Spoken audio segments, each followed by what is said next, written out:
야고보서 4장 1절에서 4절에 있는 말씀을 우리 다 같이 합독합니다. 너희 중에 다툼이 어디로부터 나느냐? 너희 지체 중에서 싸우는 정욕으로부터 나는 것이 아니냐?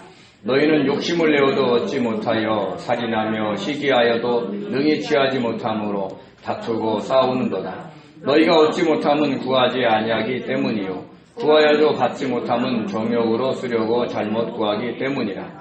가늠하는 여인들아, 세상과 벗된 것이 하나님과 원수됨을 알지 못하느냐? 그런즉 누구든지 세상과 벗이 되고자 하는 자는 스스로 하나님과 원수되는 것이니라. 아멘. 기도합니다. 은혜로우신 하나님, 하나님의 귀한 말씀이, 생명의 말씀이 선포됩니다.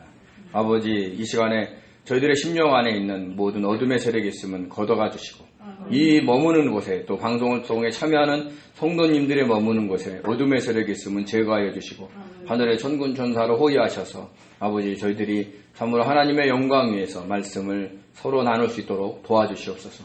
부족한 종에게 입술의 권세를 허락하셔서 진리의 말씀만을 증거할 수 있도록 축복하시옵소서. 감사합니다. 예수님의 이름으로 기도드립니다. 아멘. 어제는 우리나라가 포르투갈을 2대1로 물리치고 카타르 월드컵 16강전에 진출을 했습니다.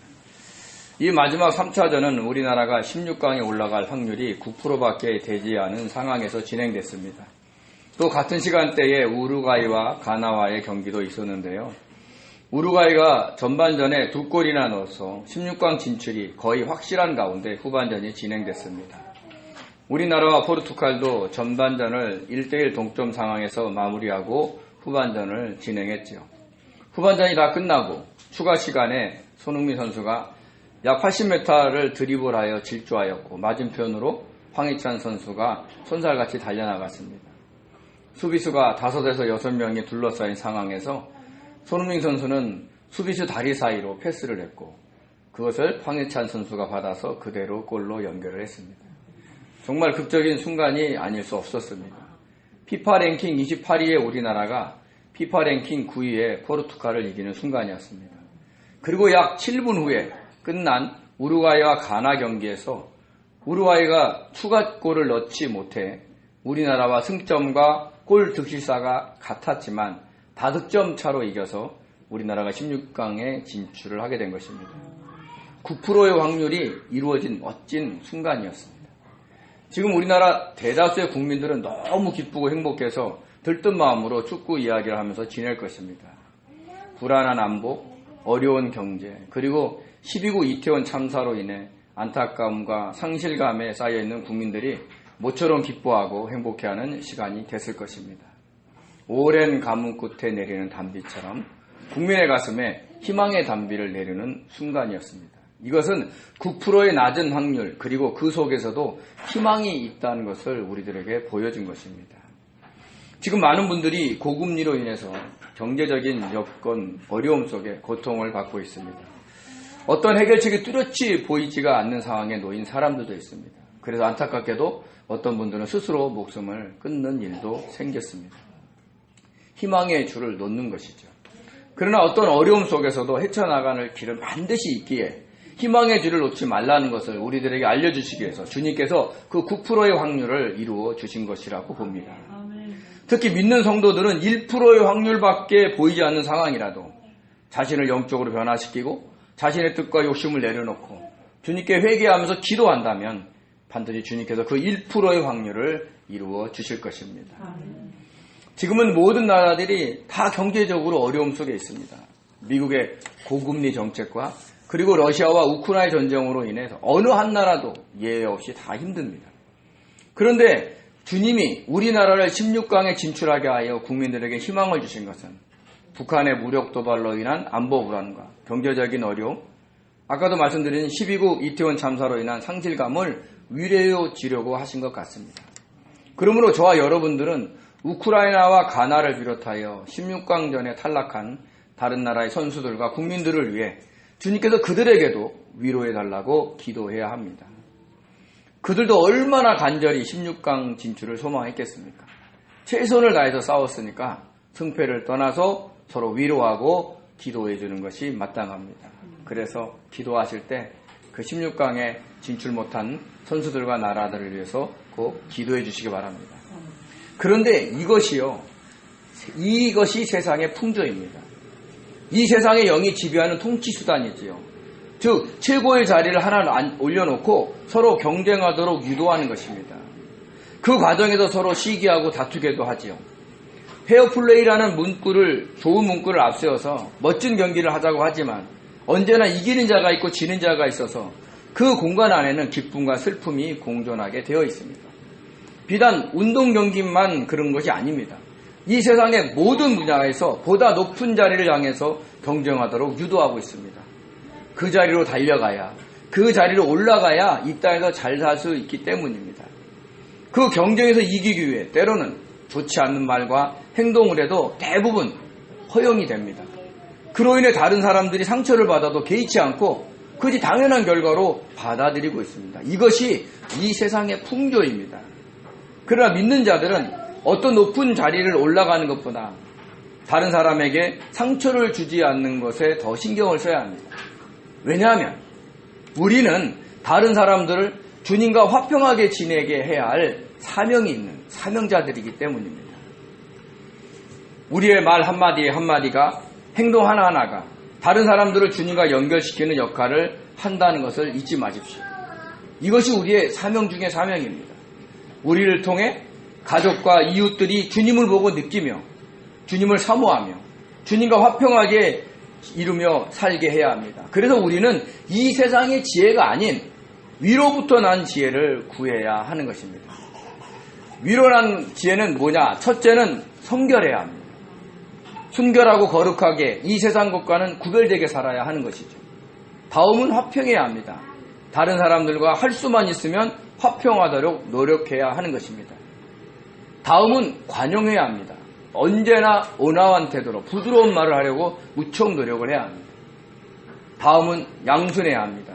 주님의 뜻과 말씀에 가장 먼저 순종해야 하면서 사람의 말에도 잘 분별하면서 그 말에 순종해야 합니다. 다음은 국률한 마음으로 선한 열매를 맺어야 합니다. 항상 나보다는 다른 사람을 불쌍히 여기면서 하나님이 기뻐하신 열매인 성령의 열매, 빛의 열매, 의의 열매, 입술의 열매를 맺어야 하는 것입니다. 그리고 편견이 없고 거짓이 없는 언행을 해야 합니다. 자기 마음에 들면 좋아하고 자기 마음에 들지 않으면 싫어하는 태도를 취해서는 안 됩니다. 더군다나 남을 속이거나 거짓말을 해서는 더더욱 안 되죠. 근데 이 중에서 특히 이단의 교리를 전해서는 절대로 안 됩니다. 최근에도 성경을 많이 하는 어떤 교인이 신천지에 빠졌다고 합니다. 이만희 씨를 보혜사, 이기는 자, 새 요한으로 전해서도 안 됩니다. 안상홍 씨를 재림주라고 전해서도 안 됩니다. 그것은 영적으로 거짓말하는 자가 되기 때문에 나중에 천국에 들어가지 못합니다. 우리 요한계시록 21장 27절을 같이 읽겠습니다. 무엇이든지 속된 것이나 가증한 일 또는 거짓말하는 자는 결코 그리로 들어가지 못하되 오직 어린 양의 생명책에 기록된 자들만 들어가리라. 아멘. 22장 15절입니다. 개들과 점술가들과 음행하는 자들과 살인하는 자들과 우상 숭배하는 자들과 및 거짓말을 좋아하며 지어내는 자는 다 성 밖에 있으리라. 아멘. 모든 이단들은 다 거짓말로 자기네 교리에 맞게 지어내는 거죠. 그러니까 여기서 얘기하는 거짓말하는 자는 일상의 삶에서 거짓말하는 자가 아니라 진리를 거짓되게 전하는 자를 의미하고 있습니다. 즉 우리가 아무리 착하고 주님을 잘 믿는 것처럼 보여도 이단의 교리를 전한다면 그 사람은 거짓말이 되어서 천국에 들어가지 못합니다. 이단의 교리들은요, 위로부터 난 지혜가 아닌 거짓말이기 때문입니다.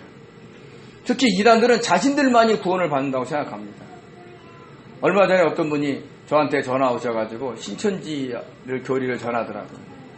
그래서 성도들이 14만 4천 명이 넘었는데 신천지의 교인들이 다 구원 받습니까? 하고 얘기했더니 그 중에서도 입 맞는 자가 구원을 받는다는 거예요. 그 입 맞는 자 14만 4천 명이 구원을 받는다고 얘기합니다. 근데 한번 생각해 보십시오. 하나님이 천지를 창조하신 아담 이후로 얼마나 많은 믿음의 사람들이 있었습니까?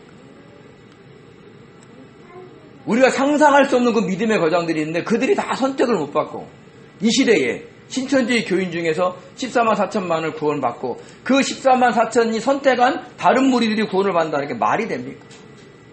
전능하신 이 우주를 창조하신 하나님이 이렇게 이만희 한 사람을 추종하는 세력에만 구원의 길을 열어놓으셨겠습니까?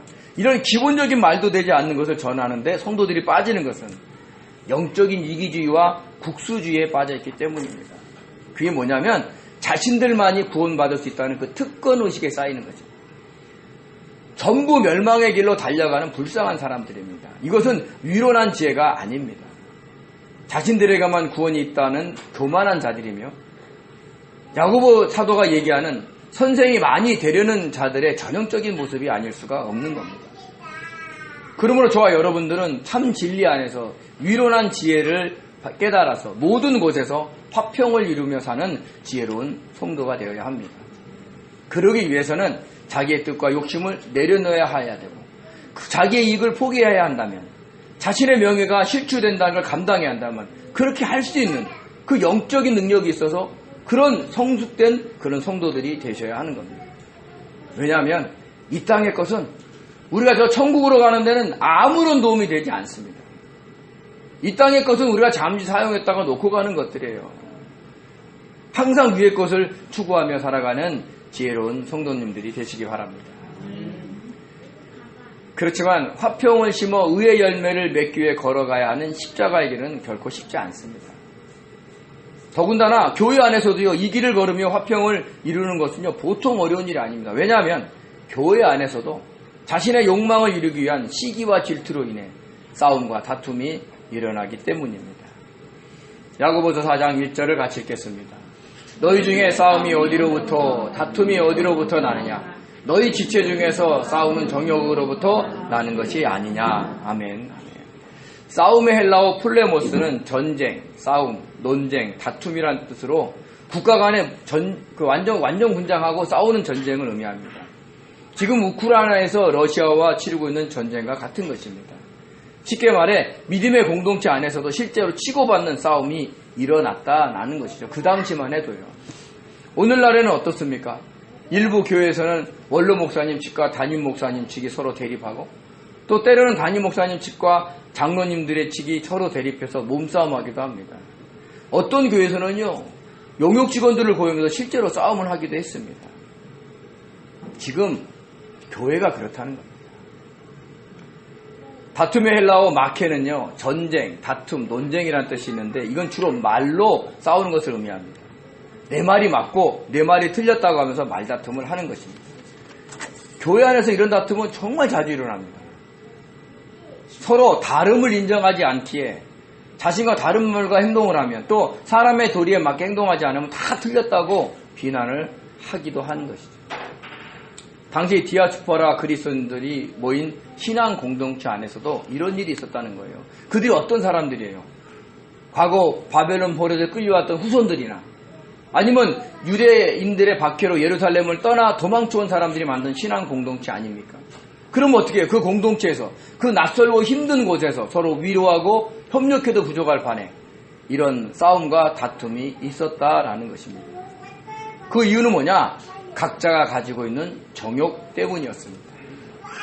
정욕의 헬라어 헤도네는요, 즐거운 것, 쾌락의 추구라는 뜻이 있는데 이 단어는 달콤한, 즐거운이라는 헬라어 에두스에서 유래되었습니다. 처음에는요, 맛이 좋은 것을 추구하다가 다음은 일반적으로 오감이 즐거운 것을 추구하다가 나중에는 쾌락을 주는 모든 것을 추구하게 된다라는 것입니다. 그러나 정욕은 자기를 쾌락적으로 즐겁게 해주는 걸 찾아서 끊임없이 발전해 간다는 뜻을 가지고 있습니다. 그러니까 반드시 성적인 쾌락만 의미하는 것이 아닙니다. 자신이 가지고 싶은 것을 가졌을 때도 이런 쾌락을 느낍니다. 일반적으로 대학 입시나 각종 시험에 합격했을 때도 이런 쾌락을 느끼죠. 야, 내가 해냈구나. 그 짜릿함. 그런 것도 쾌락입니다. 누군가 자신의 말을 잘 듣고 순종할 때도 이런 쾌락을 느끼는 거죠. 제가 내 말 잘 듣네? 나 이런 사람이네? 그때 느끼는 것이 쾌락인 겁니다. 즉 모든 것이 자기의 뜻대로 되어지고 진행될 때 느끼는 모든 쾌락을 정욕이라고 하는데 이 중에는 하나님과 대척점에 있는 것들도 있다라는 것을 이야기하고 있는 거예요. 이 정욕을 이루기 위해서 교회 안에서도 싸움과 다툼이 일어난다는 것입니다. 다 주님을 위해서 싸우고 다투는 것처럼 포장을 하지만 결국은 자신의 뜻을 이루며 쾌락을 느끼기 위한 겁니다. 대부분 큰 교회에서는요, 교구마다 전도 목표치를 설정하고 열심히 전도하며 동원을 합니다. 그 과정에서 서로 시기하고 질투하는 일이 생기죠. 어떤 한계를 넘으면 나중에는 비난하고 정죄하기까지 합니다. 그리고 심지어는 교회 안에서 목소리를 높이며 싸우기도 하죠. 내가 전도해왔다, 내가 먼저 얘기했다, 이렇게 얘기도 하는 거죠. 어떤 교회에서는 교구마다 전도 경쟁에 붙었는데 본인이 이겼다고 다른 사람들을 무시하며 좋아하는 그런 교역자들도 봤습니다. 그러니까 이 세상에 풍조가 들어온 거예요. 높은 곳을 정해놓고 서로 달려가게 만드는 거예요. 거기서는 사랑과 화평이라는 건 없어요. 그 교구를 담당하는 교육자가 훌륭하냐 아니냐, 여기에 달려있는 겁니다.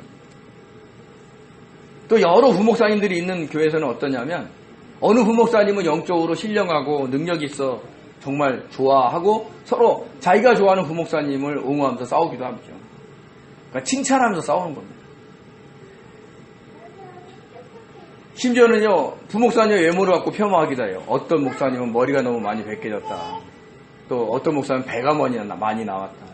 어떤 목사님은 목소리 자체가 마음에 안 든다. 막 이러면서 자기가 좋아하는 부목사님이 낫다고 주장하면서 싸우기도 하는 거죠. 참 별것도 아닌 것 같고 싸우죠. 근데 그것이 현실인 겁니다. 교회 밖은 어떻습니까? 세상에서도 마찬가지입니다. 자기만족, 자존심 고취, 체면 유지, 금전적인 혜택, 명예 추구, 육체적인 쾌락 등을 이루기 위해 싸우고 다툽니다. 모두 자기의 뜻을 이루기 위해 구하는 세상적이고 인간적인 욕망이며 그런 것들을 통틀어서 정욕이다라고 하는 것이죠. 근데 이게 얼마나 치열하게 일어나냐면 야고보 사도는 싸우는 정욕에서 났다 이렇게 얘기를 하는 거예요. 싸우다의 헬라어 스트라티오는요, 군인으로 복무하다, 전쟁을 하다라는 뜻이에요. 그러니까 마치 전쟁하듯이 자신의 쾌락을 위해, 자신의 정욕을 위해 싸운다라는 뜻을 가지고 있습니다. 어디서요? 교회에서 말입니다. 서로 사랑하라는 주님의 새 계명이 교회의 기초에 아주 도도하게 흐르고 있는데 그 안에서 사랑하지 않고 서로 싸우는 거죠. 주님이 보시면 얼마나 답답하겠습니까? 근데 그 치열한 광경을 야고보 사도는 이렇게 표현을 합니다. 우리 야고보서 4장 2절과 3절을 읽겠습니다. 너희는 욕심을 내어도 얻지 못하여 살인하며 시기하여도 능히 취하지 못함으로 다투고 싸우는 거다. 너희가 얻지 못함은 구하지 아니하기 때문이요 구하여도 받지 못함은 정욕으로 쓰려고 잘못 구하기 때문이다 라고 했습니다. 얼마나 갖고 싶으면 살인하며 시기하기까지 하겠다는 거예요.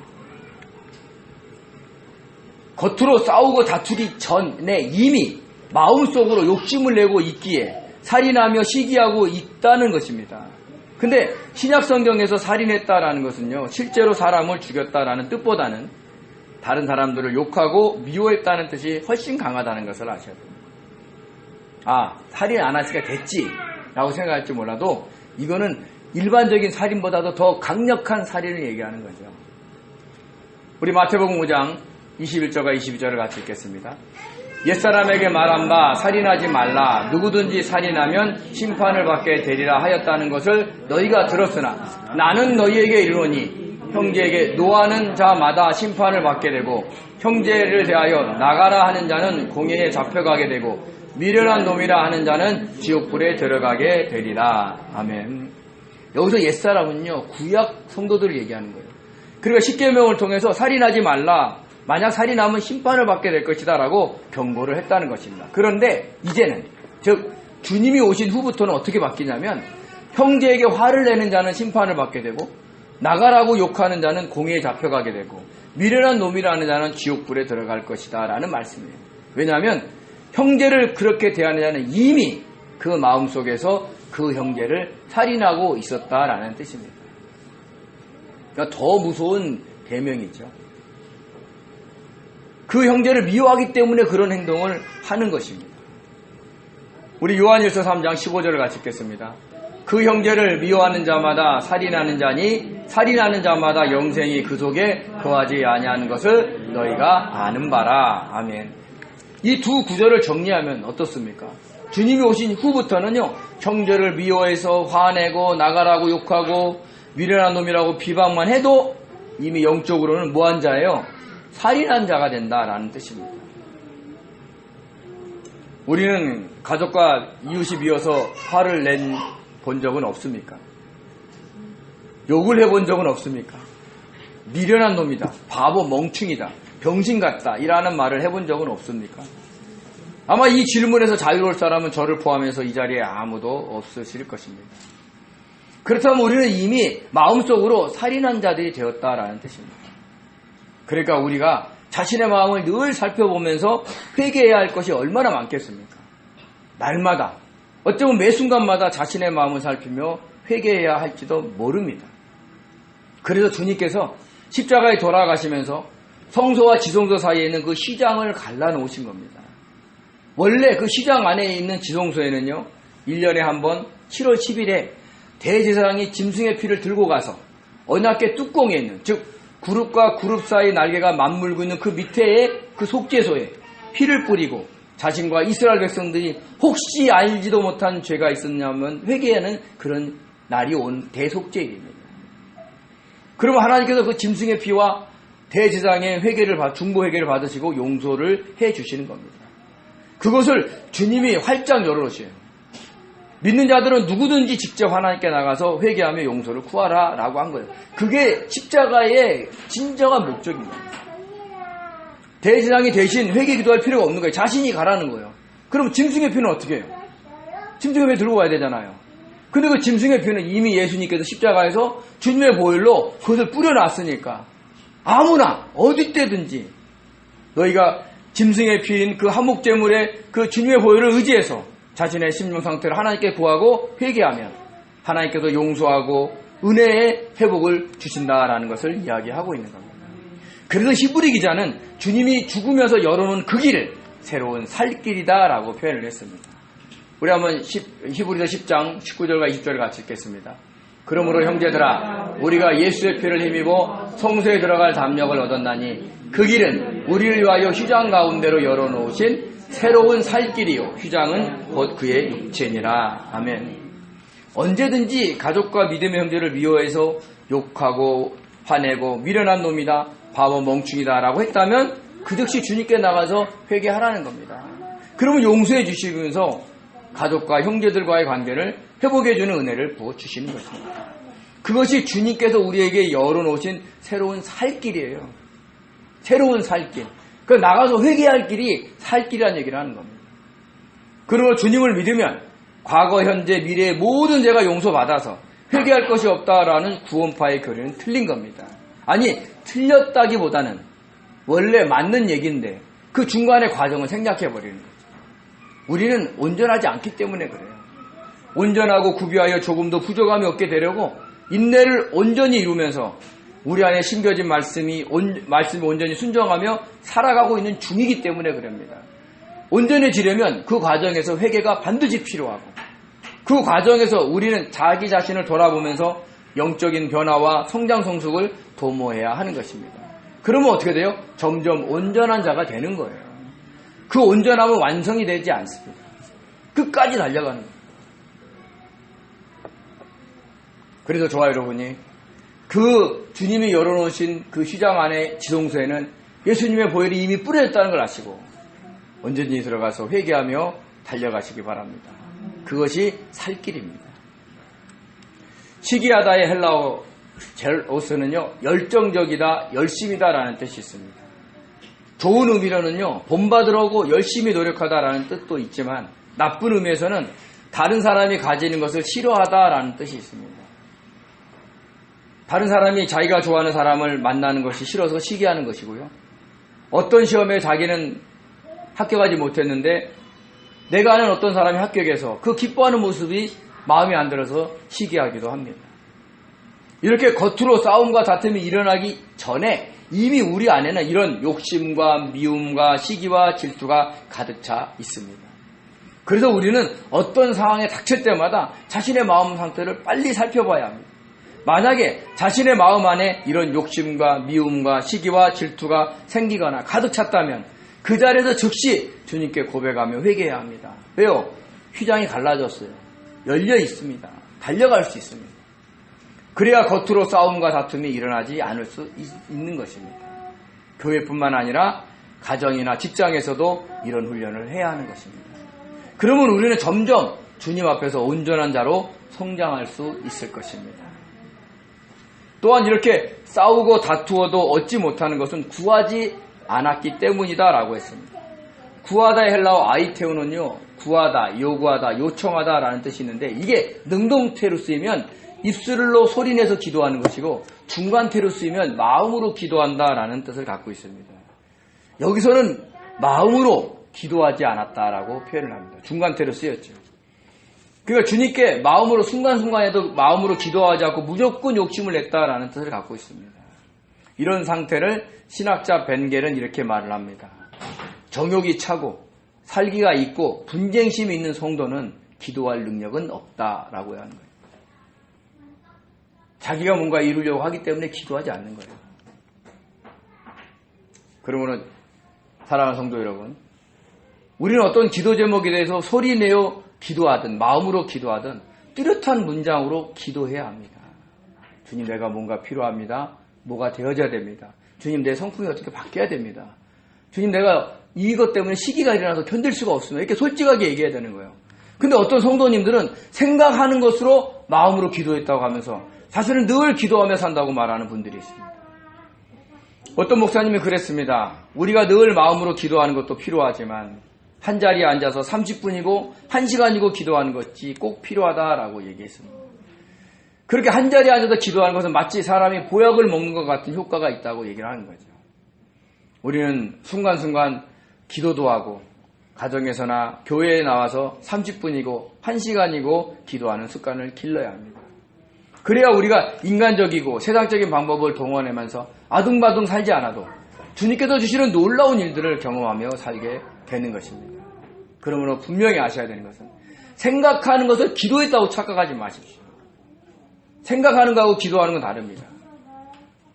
마음속으로 기도하는 것도 분명히 문장으로 얘기를 하셔야 돼요. 그래야 우리가 진짜 기도하는 성도가 되는 것입니다. 그런데 이렇게 막 구하여도 얻지 못하는 것은 정욕에 쓰려고 잘못 구했다라고 얘기했습니다. 그러니까 앞에서는요, 너희가 욕심을 내어도 살인하고 시기해도 받지 못하는 것은 구하지 않기 때문이다라고 중간태를 썼어요. 그러니까 마음으로도 기도하지 않았다는 거예요. 근데 구하여도 이루어지지 않는 것은 정욕을 쓰려고 잘못 구했다는 거예요. 근데 여기서 구하다의 헬라어 아이테오가 능동태로 쓰였습니다. 그러니까 입으로 소리내서 막 통성 기도하는데 뭐 했다는 거예요? 잘못 구했다는 거예요. 그래서 주님이 주지 않으시는 겁니다. 자신의 정욕을 위해서, 자신의 쾌락을 위해서 잘못 구했기 때문인 겁니다. 주님, 우리 가게가 저 가게보다는 잘 돼야 복음을 전하지 않겠습니까? 맞는 기도예요? 틀린 기도예요? 틀린 기도예요. 복음을 전해야 되니까 얼마나 포장이 좋습니까? 그냥 다른 사람과 비교하면서 그 사람을 낮게 보고 자기가 높이기 위한 기도, 즉 자기를 위한 정욕적인 기도인 것입니다. 이렇게 자신에게 쾌락을 주는 모든 정욕을 위해 소리내어 기도했다는 것입니다. 즉 자기 만족을 위해서, 자기 뜻과 목표를 위해서 기도했다라는 뜻이죠. 그래서 주님께서 응답하지 않는 거예요. 왜냐하면 그런 기도를 응답하면 어떻게 돼요? 더 많이 정욕을 위해서 기도할 것이 아닙니까? 지금도요, 어떤 성도님들은 막 본인에게 막 놀라운 막 기적과 역사가 일어나기를 원합니다. 왜 주님은 내 기도를 안 들어주는지 모르겠다고 막 나에게 기적이 일어나야 복음을 전하지 않겠냐고. 그분이 바뀌는 게 기적이에요. 그런 걸 내려놓는 게 기적인 겁니다. 기도 내용 전체가 자신의 정욕을 위한 것이 될 수 있다는 것을 잊지 마시기 바랍니다. 그러면 형식적으로 주님을 사랑한다고 하면서 다 자기를 위해서 기도하는 거예요. 주님을 진짜 믿는 게 아니라 주님이라는 우상 숭배를 놓고 그 우상에게 나에게 잘만 해달라고 얘기하는 거예요. 우리가 무당집에 가면 무당이 법당을 차려놓잖아요. 거기에 보면 남일장신 삼신할머니 쫙 써놓잖아요. 거기다가 예수님을 딱 올려놓고 뭐라 그런 거예요. 아버지, 내가 비나이다 나에게 이런 거 주세요. 이게 똑같은 거죠. 우리가 믿는 주님은 그런 분이 아니에요. 우리가 경외할 뿐이에요. 그분이 우리들에게 어떤 오다를 주면 명령하면 순종하는 신이지 우리가 뭔가 필요해서 요구하는 신이 아니라는 겁니다. 그런 게 주어지면 나중에는 주님을 떠날 수도 있어요. 왜요? 얘기도 안 들어줬다고. 우리가 잘 분별하셔야 됩니다. 그래서 그런 사람, 자기 정욕만을 위해서 기도하는 사람들을 향해서 야고보 사도는 가늠한 자들이다, 여인들아 라고 외친 겁니다. 우리 야고보서 4장 4절을 같이 읽겠습니다. 가늠한 여인들아, 세상과 벗된 것이 하나님과 원수됨을 알지 못하느냐. 그런즉 누구든지 세상과 벗이 되고자 하는 자는 스스로 하나님과 원수되는 것이니라. 아멘. 아멘.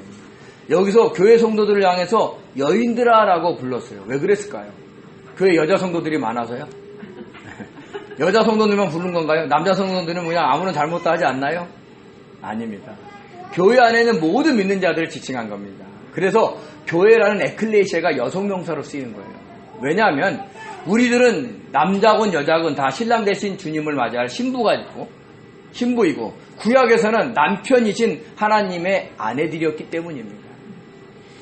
이사야서 54장 5절을 같이 읽겠습니다. 이는 너를 지으시니가 내 남편이시라. 그의 이름은 만군의 여호와이시며 내 구속자는 이스라엘의 거룩한 이시니라. 그는 온 땅의 하나님이라 일컬음을 받으실 것이라. 어때요? 너를 지으신 뭐라고요? 내 남편이다. 누가요? 하나님이. 예레미야 3장 20절입니다. 그런데 이스라엘 족속아 마치 아내가 그의 남편을 속이고 떠남과 같이 너희가 확실히 나를 속였느니라. 여호와의 말씀이니라. 아멘. 고린도후서 11장 2절입니다. 내가 하나님의 열심으로 너희를 위하여 열심을 내노니 내가 너희를 정결한 처녀로 한 남편인 그리스도께 드리려고 중매함이로다. 아멘.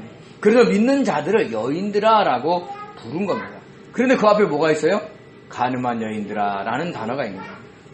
이것은 실제로 가늠했기 때문에 부른 게 아니라 하나님보다 세상의 것을 더 사랑하고 더 원했기 때문에 그렇게 부른 겁니다. 한번 물어볼까요?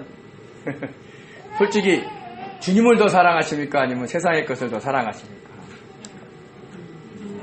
네, 한번 스스로 물어보시기 바랍니다. 저와 여러분은 생각보다 세상의 것을 더 사랑한다는 것을 아셔야 됩니다. 하나님보다 더 돈을 사랑하십니까? 그렇지 않습니까? 그럼 어떻게 알 수 있느냐면요. 돈이 없으면 엄청 불안했다가 돈이 생기고 나면 마음이 평안해집니다. 그것은 하나님보다 더 돈을 사랑하기 때문입니다. 그러니까 아직도 돈을 의지하고 있다는 증거죠. 돈의 신인 만몬 신을 하나님보다 더 사랑하고 섬긴다는 걸 아셔야 됩니다. 그런데 돈이 없는데도 주님을 더 사랑하면서 주님 이 일을 주님의 뜻대로 주님의 방법으로 해결해 주십시오라고 기도하고 맡긴다면 그 사람은 돈보다 누구를 더 사랑해요? 주님을 더 사랑하는 사람이게 되는 겁니다. 마태복음 6장 24절 같이 한번 읽겠습니다. 한 사람이 두 주인을 섬기지 못할 것이니 혹 이를 미워하고 저를 사랑하거나 혹 이를 중히 여기고 저를 경히 여김이라. 너희가 하나님과 재물을 겸하여 섬기지 못하느니라. 아멘. 돈을 사랑하고 세상의 것을 사랑하는 사람은 하나님과 원수된다라는 사실을 알아야 됩니다. 그런데 놀랍게도 스스로 하나님과 원수된다고 얘기를 했어요. 누가 시킨 게 아니에요. 사탄의 세력이 억압하고 박해한 것이 아니라 스스로 자신이 좋아서 그렇게 한다는 겁니다. 이만큼 우리들은 세상의 것들을 더 좋아합니다. 하나님의 말씀대로 살기보다는 자기 뜻대로 살기를 좋아해요. 자기가 하고 싶은 대로 살기를 좋아해요. 자기가 뭔가 이룰 때 하나님과 물질적으로 아니면 세상의 권력으로 막 부어줬으면 좋겠어요. 그럼 어떻게 됩니까? 하나님과 원수되는 길을 가는 것이다 라고 얘기를 하는 겁니다. 그렇다고 돈을 벌지 마라, 지위에 올라가지 마라 라는 뜻이 아닙니다. 사랑하지 말라는 겁니다. 돈이 모든 것을 해결해주는 절대자로 인식하지 말라는 것입니다. 그것이 영적인 간음이고 주님과 원수되는 것이라는 것을 잊지 마시기 바랍니다. 그럼 우리들에게 어떤 일이 벌어질지 모릅니다. 하나님과 원수되면 하나님께서 그 은혜의 울타리를 걷어가시기 때문에 사탄이 밀고 들어오면 어떤 일이 벌어질지 모르는 거예요. 그래서 돈보다 하나님을 더 사랑하시는 지혜로운 성도 되시기 바랍니다. 세상의 것보다 하나님을 더 사랑하시는 지혜로운 사람 되시기 바랍니다. 그렇게 되면 우리 안에 욕심과 미움과 시기와 질투가 사라져서 싸움과 다툼이 일어나지 않을 뿐만 아니라 하나님과 벗되고 세상과 원수되면서 세상의 것이 되고 안 되고에 매이지 않으면서 싸움과 다툼을 일으키지 않을 수가 있는 겁니다. 하나님과 벗되는 것이 자기의 정욕을 죽이는 길입니다. 그러므로 언제 어디서나 하나님의 뜻대로 살아가려고, 하나님과 벗이 되려고, 그러면서 화평을 이루는 성도님들이 되시기 바랍니다. 그것이 저와 여러분에게 주신 진짜 사명입니다. 이 사명 잘 감당하는 복된 성도 되시기를 예수님의 이름으로 축원드립니다. 기도하겠습니다. 은혜로우신 하나님, 저희들을 불쌍히 여겨주셔서 아버지, 저희가 세상과 하나님의 간극을 잘 깨닫지 못할 때가 많습니다. 하나님을 사랑하는 것처럼 보이는데 어떨 때 보면 세상을 너무 사랑하고 있는 건 자기 자신을 발견하면서 놀랄 때도 있습니다. 아버지, 우리가 하나님을 더 사랑하는 자들 되게 도와주시고 하나님과 원수되는 것이 아니라 하나님과 벗됨의 삶을 살아서 아버지 하나님 이 땅에 정말 믿음의 발자취를 남겨놓는 복된 성도 될 수 있게 도와주시옵소서. 하나님과 벗되는 길이 우리 안에 솟구쳐 올라오는 정욕을 죽이는 길인 것을 알게 도와주시고 늘 부족함을 주님께 아뢰면서 감사하면서 하나님의 때에 기다리면서 하나님의 역사를 사모하면서 살아가는 자가 되게 도와주시옵소서. 감사하며 예수님의 이름으로 기도드립니다. 아멘. 아멘.